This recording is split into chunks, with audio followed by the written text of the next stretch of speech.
What's up, traders and investors? This is Ward Capital Forum with your weekly market breakdown.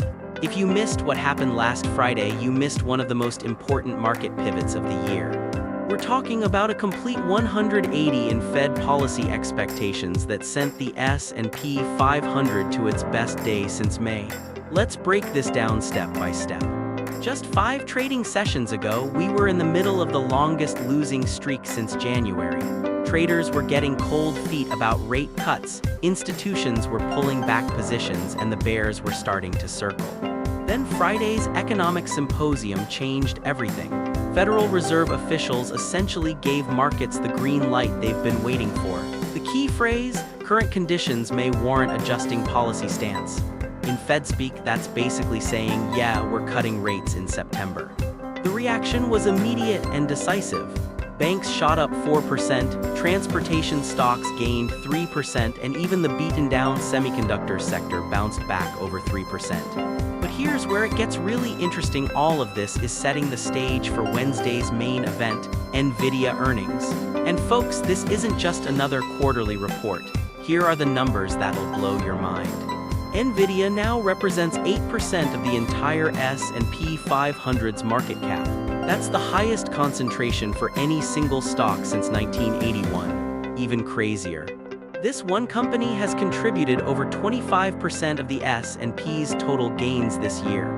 We've seen 9 analysts bump their price targets just this week, pushing the average to $194. That implies 13% upside from current levels.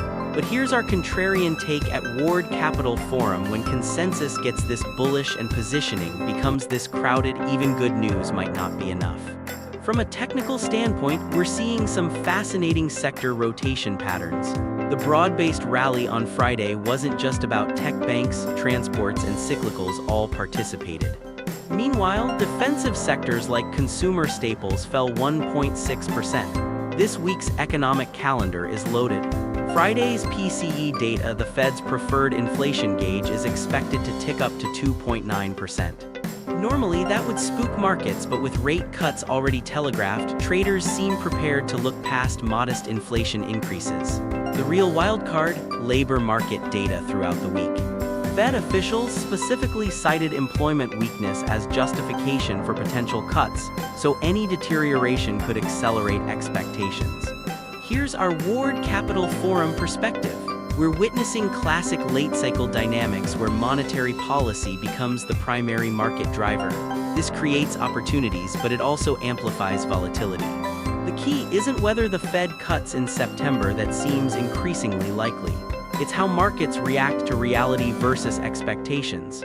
History shows us that initial rate cut cycles often coincide with increased volatility, not decreased.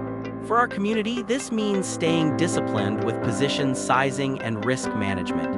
When individual stocks can move entire indices, concentration risk becomes critical.